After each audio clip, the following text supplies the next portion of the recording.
For the time, Jason of Star Command was probably one of the most expensive shows, certainly on Saturday morning TV. I believe the budget on the show was close to $200,000 an episode, which at the time was an amazing budget. But we had all these great special effects and all of these things and gewgaws that flew around and did things. It broke a lot of ground in terms of children's television. In the 38th century, a space-age soldier of fortune named Jason works with Star Command, a secret organization headquartered at Space Academy. Joining Jason on his adventures are computer genius Captain Nicole Davidoff, Professor E.J. Parsafoot, the alluring alien powerhouse Samantha, dashing Commander Carnarvon, and grumpy Commander Stone. Aiding Jason is the powerful mini-robot Wiki. They all must work together to stop the evil Dragos from attaining his goal to become master of the cosmos. Airing on CBS beginning in the fall of 1978 season, Jason of Star Command was the final groundbreaking live-action series from Filmation Studios. The most expensive Saturday morning children's show ever produced, Jason featured a talented ensemble cast and special effects by some of the technical wizards who had created Star Wars. For 2 seasons, Jason's serialized adventures ruled the airwaves and launched the series into television history. Now, you can learn exciting secrets about the series from its creators and actors. Blast off for excitement with The Adventures of Jason of Star Command. Jason of Star Command, 1978, CBS, Saturday morning, breakthrough show. It's a sequel, really, to Space Academy. We use some of the same stuff, some of the same people. We really tried to find a guy, I guess it was Indiana Jones time, and we found Craig Littler, who was just perfect. He walked in and saw him, and my former partner, who's now no longer with us, Norman, somehow got in touch with an agent who got us in touch with him. And the first time I met him, you knew the guy was the right guy. I got a call from my agent who sent me to the casting director, and the casting director asked me to come out to, actually it was the stage that we ended up shooting Jason on, this warehouse. Actually it was a warehouse with a bunch of different sets, and we just kept going around this warehouse. I went out and auditioned for Lou Scheimer, who I saw again for the first time in 27 years when we were doing the commentaries. Great seeing him, great guy. He and Art Nadell, who's the director, and I met with them and I auditioned. I walked out the audition room and Lou came out and said, "Craig, we want to offer you the part," before they even talked to my agent. I had a really tight costume, that's true. Well, it was that, that outer space hero thing. They wanted everything tight. They wanted the guy to have a good body, and everything. So everything was tight. In fact, when I had to do that open sequence, when I crashed through the door at the opening of every show, they wanted to put pads on me so that when I hit the floor, that I didn't get bruised or banged up, which I did. I got really banged up. We must have done it a dozen times, and I couldn't put pads under that outfit because it was so tight. But it looked good, I had the high boots and, the blouse pants and, I had the cool belt, and I could hang on it, and I had all the little gizmos, So it was a great outfit. I thought it looked good. Of course, I was younger then, and I could get away with it then. I still look pretty good, though. I could still wear that outfit. A little larger, I guess.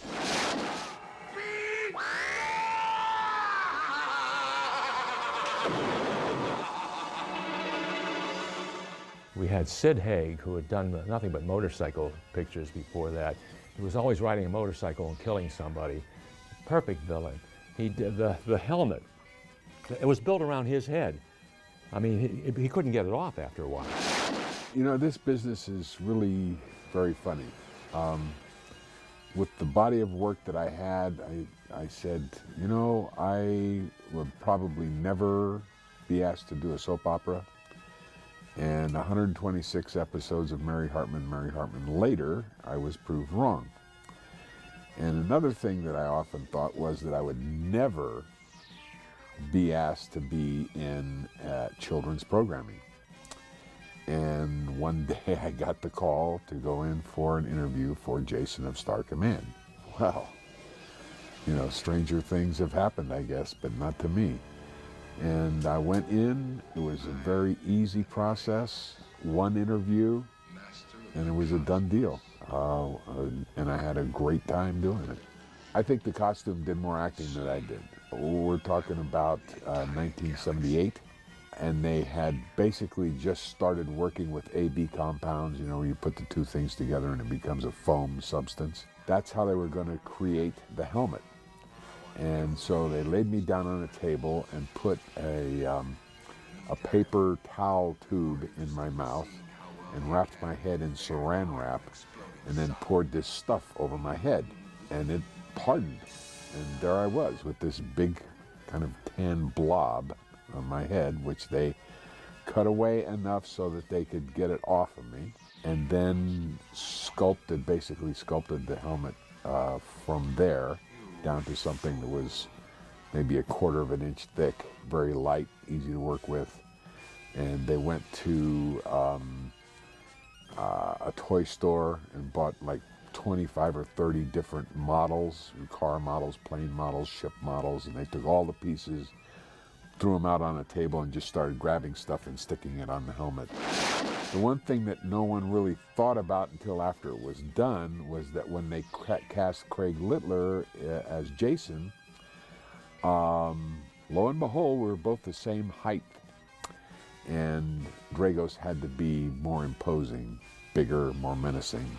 So I wore 6-inch platforms on my boots, which took me to 6'10". And they were light, they were cork, but just kind of difficult to move quickly in. Thank God I really didn't have to move quickly during the show. Sid and I were probably the closest because we went on those personal appearances and we did things above and beyond the show together. You know, we went off to Ohio together and to these different, you know, personal appearances. And he was just he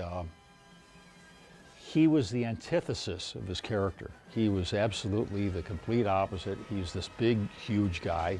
And I'm 6'4", and he's probably about my same size. I think he's like 6'3". He was about 220 pounds, big with this bald head and this goatee and this mustache and goatee. And he got that, you know, that laugh of his, that's his classic in the show.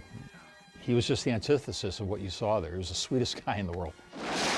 Craig Littler was an amazing guy. I mean, he was Jason. He just personified the good guy, you know. And he had a strength to him which made for a very good adversary. And we had a great time together. We did some personal appearances together, traveled around the country doing that kind of stuff, and we just had a great time together. Take him away.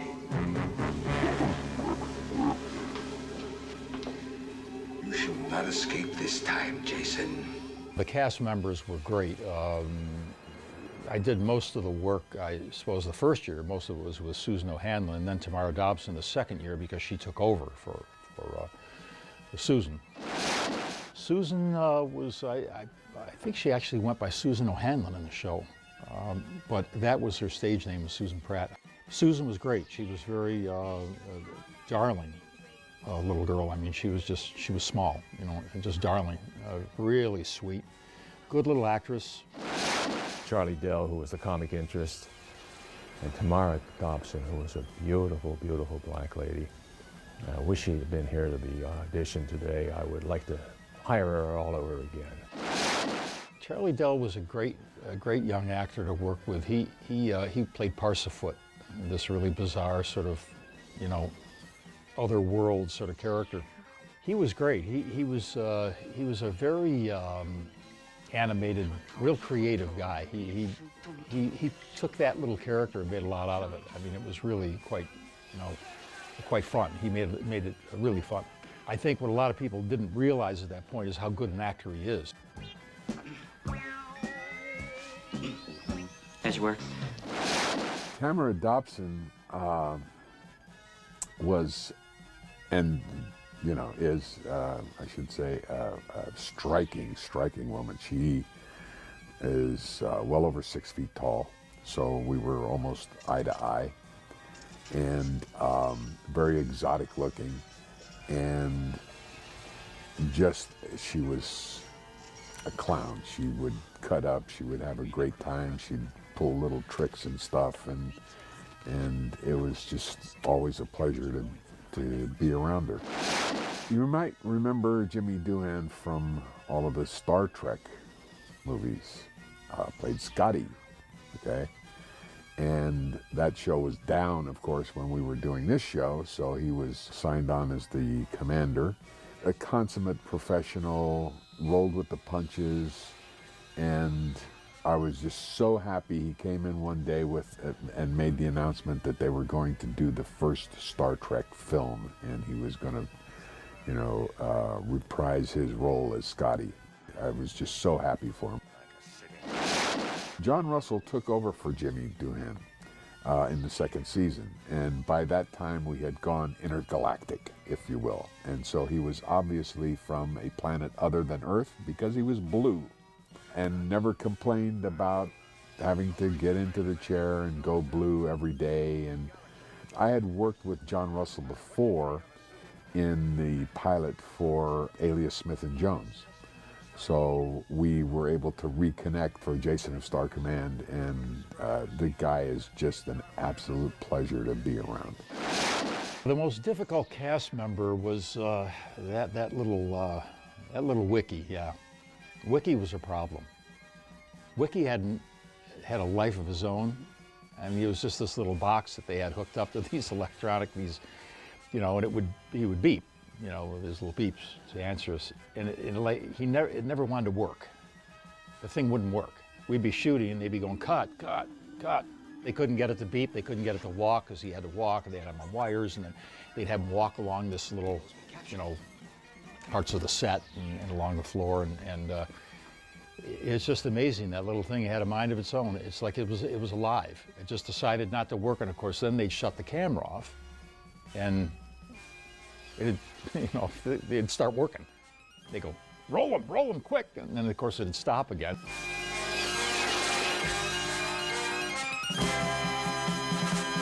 Lou Scheimer and Norm Prescott were producers that not only knew what it was that they were doing, they knew their genre, they knew who it was that they were playing to, and were able to construct shows that were classics.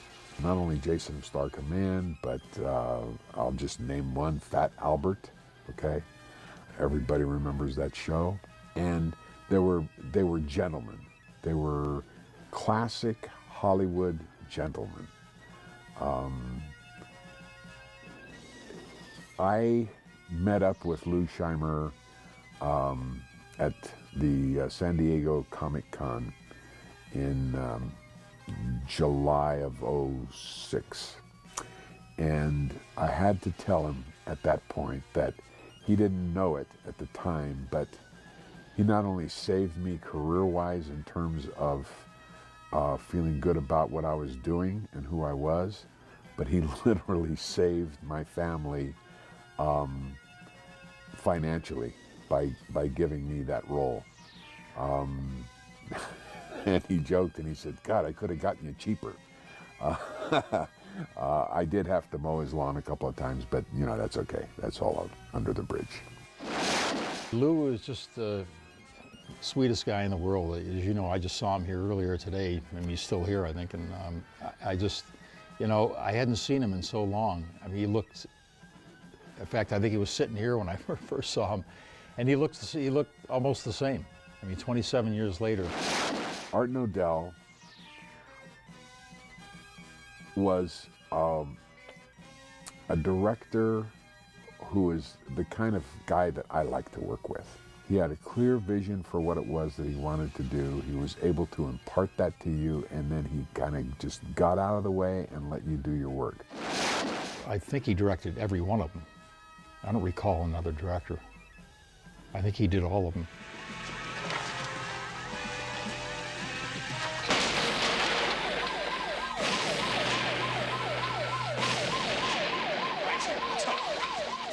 The special effects and makeup people on this show were consummate professionals. I mean, they did things with machinery and electronics and makeup that to that point I had never seen. I mean, any one of these guys could have created anything for any of the gags on other shows like Mission Impossible, which was full of gags, Star Trek, any of those shows. They could have worked on any of them. We were extremely fortunate to be able to work with a team like this. It was all in one big warehouse. I mean, we would just go from one little cubicle area to the next, and they'd have it, you know, all set up. It was a fairly big warehouse, but the sets were great. The consoles and then the spaceship, when I'm in the spaceship and looking out at the stars, and you know, the whole consoles, the way they had them working electrically and everything, and the lights, and I mean, it was fun. You know, you were pushing things and things were lighting up, and it really helped you get into the sort of the feeling of the character and the outer space sort of, you know, feeling. After the first season of Space Academy, which I guess was pretty successful, at least on television and so forth, they decided to do a second season, which was called Jason of Star Command. And I was hired again to come back in and supervise visual effects, only things were a bit different this time. On Jason, my work responsibilities were much more administrative. The thing that was good was they had hired a couple of director of photographies, and we had some new technology in the form of microcomputers so that we could do repeat moves on spaceships. We could generate in-camera mats so that the spaceships could move and the star fields could move, which was something we very seldom did on the first show. I think the favorite effects, and I say effects as opposed to effect, on Jason was the computerization of the tracks and being able to do swooping Star Wars inspired camera moves and miniature moves so that the spaceships, you know, would fly through space, the stars would all move, we would get planets, we would do in-camera compositing of various different elements using a camera bypass system. That was a very big achievement and led to me probably meeting Roger Corman and winding up doing Battle Beyond the Stars.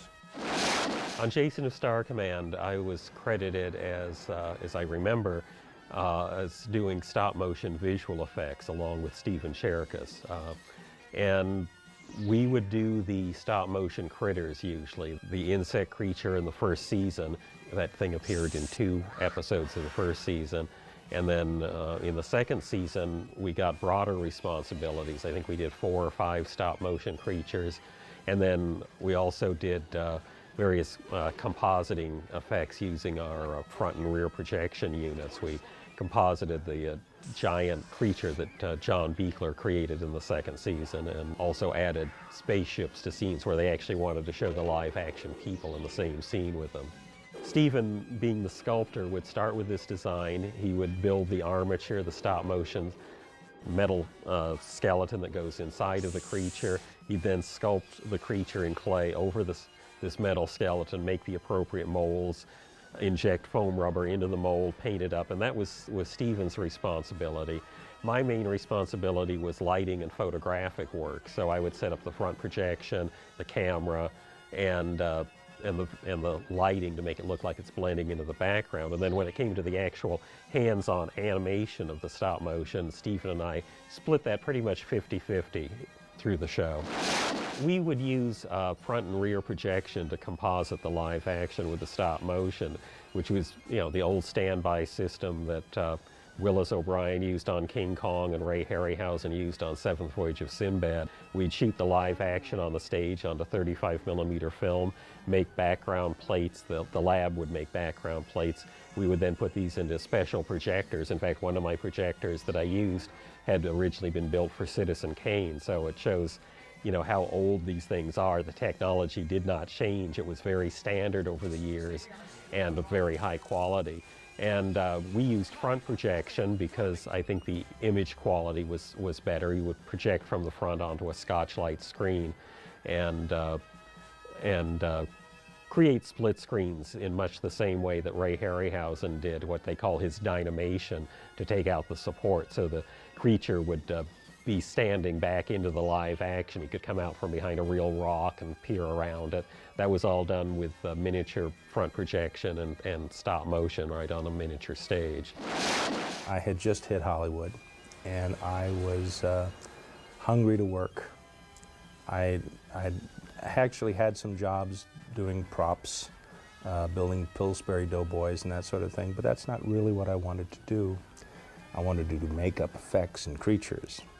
So one day I packed up my portfolio and I walked down the streets of Hollywood and down the streets of the Valley, wherever there was a studio, and I just knocked on doors. And Filmation Studios was one of the doors that actually opened for me. I was ultimately hired to do the live action creature effects, whether it's a makeup effect, a mask, or a full body. That's what my gig was. They had already had Stephen Sherkis and Jim Apparel doing all the stop motion animation, and they wanted, I guess, sort of a Star Wars-y kind of feel to it, where there were, you know, guys with blue faces and green faces and scales and stuff walking around the corridors too. So that's essentially what my job was there. I actually worked in the model kit area before I graduated doing makeup effects, because they hadn't written any scripts yet, so they didn't know what they wanted me to build. And so after they wrote some scripts, then okay, this one shoots Monday, go for it. So, and the first episode I think had 5 creatures in it. Full body. Hands, faces, bodies, breastplates, everything. I would make color renderings of the creature that I'd make, or the creatures that I'd make, based on the screenplay given to me. The producer and director would go, that one, not that one, that one, that one, that one, and that one, and that one, by next Monday. Okay.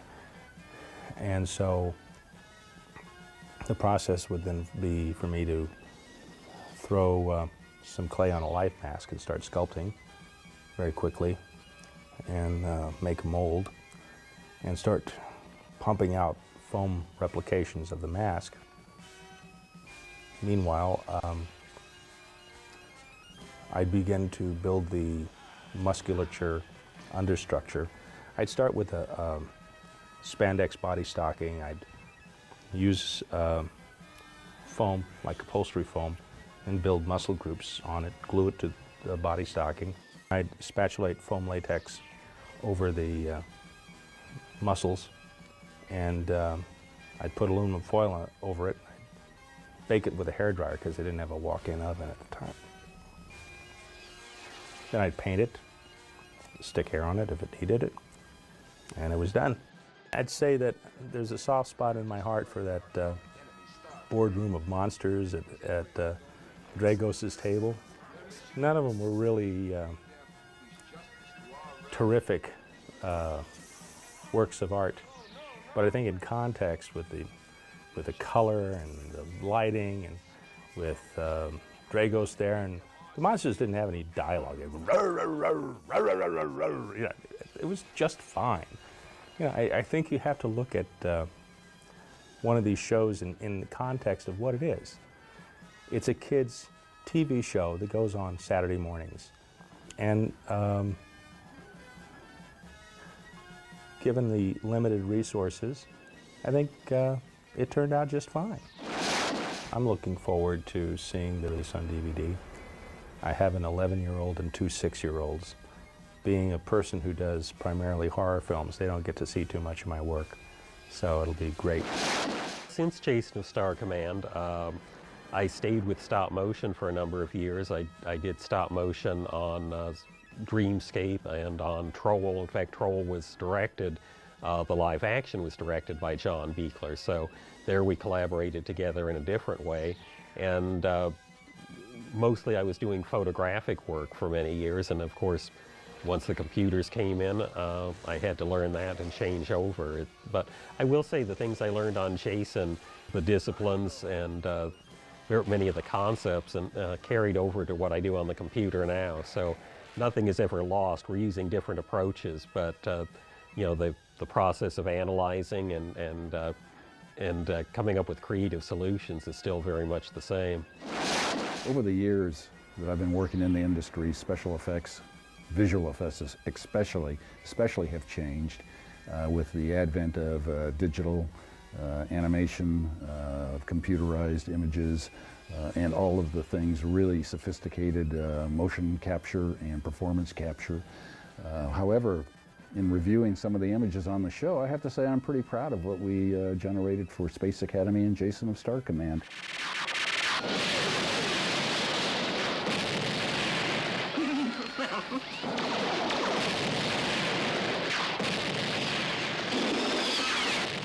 I got quite a bit of fan mail. In fact, I just looked at some of that fan mail before I came over here today. I hadn't looked at it in, I don't know, 25 years. I went through a folder that I have of a bunch of different letters I got from these kids who are probably, I don't know, in their 30s or 40s now, and I'm reading, they're sending these letters to Jason, Jason of Star Command, not Craig Littler. They were always going to Jason, And I had a lot of fun with it for years. I got recognized quite a bit with the families, with the kids, and I always enjoyed that. I do a lot of horror film conventions, and people definitely that grew up in that were growing up in the late 70s remember the Dragos character. They come to me, they talk about it, and remember it fondly. And it's great to be able to interact with them and be there and get their take on what the show was about and what it meant to them. I was at Rob Zombie's wedding, Rob and Sherry Moon Zombie. And I was talking with his brother, and he said, this is really weird. And I said, what, the wedding? And he said, no, standing here talking to you. And I said, what do you mean? He said, well, when Rob and I were kids, we used to get up every Saturday morning and watch you on Jason of Star Command. And that stuck with him all those years. And when he had an opportunity to give me the go-ahead on this role, he took it. And thank you, Rob. I've done a lot since Jason. At the present, I'm the Gorton fisherman. Hopefully I'll be doing it for some time to come, but I don't think the folks would recognize me because I've got this, full beard on, and my hair is down to here. And it's just a whole different look. 28 episodes, as I recall, and a lot of hard work was put into them. A lot of dedicated actors and the producers and directors and set designers, and a lot of effort was put into that show to entertain your kids. And now these fans' kids are going to be watching, my fans' kids are going to be watching these shows now. It's pretty amazing. I mean, you talk about the whole cycle coming around to, kids, I guess, who were watching me were turning down their 30s and 40s. I mean, their kids are going to be watching these again. It's just amazing. I find it flattering and very interesting. I hope they enjoy watching them as much as we enjoyed making them. My kids were, I believe, like 9 and 10 years old at the time. And they thought it was neat that Dad was on TV, but we were all heavily involved in soccer. So they never really got to see any of the episodes because we were always at a soccer field somewhere. As a matter of fact, I only got to see the show twice, and both times it was the same episode. I think that this box set of Jason of Star Command is going to generate a whole new audience, and year by year this audience will grow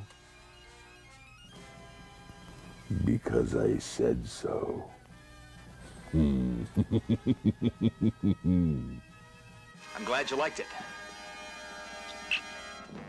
Well, you'd better put some dinner on the stove, folks.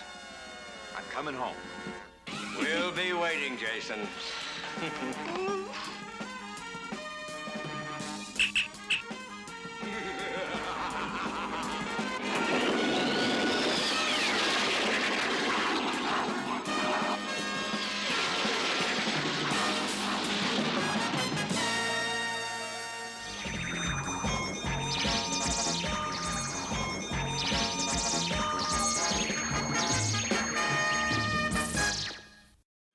When Sid and I went on the road, we did few different gigs, if you will, together. We went to Ohio to this circus, and they set up this whole platform there with all the lighting. They had some pyrotechnics and everything, little puffs of smoke coming up. And we came out and the lights were all dark, and then they pin spotted us, and Sid and I had this good guy, evil guy, good guy thing going on. And the audience, they were just applauding, all these kids. I just loved it. And you know, it's very interesting. You know, you think at that point you're starring in a show, and you're sitting there in Ohio at this circus, and you go, after your little act, you go off stage and you're going to sign autographs for all these kids, which we did, hundreds of them.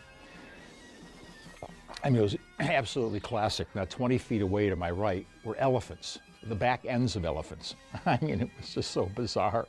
I mean, it was just like being in the circus. We weren't 20 feet away from all the animals and everything. I was sitting there signing autographs for all these kids who are going, oh, oh. It was great. We had a great time.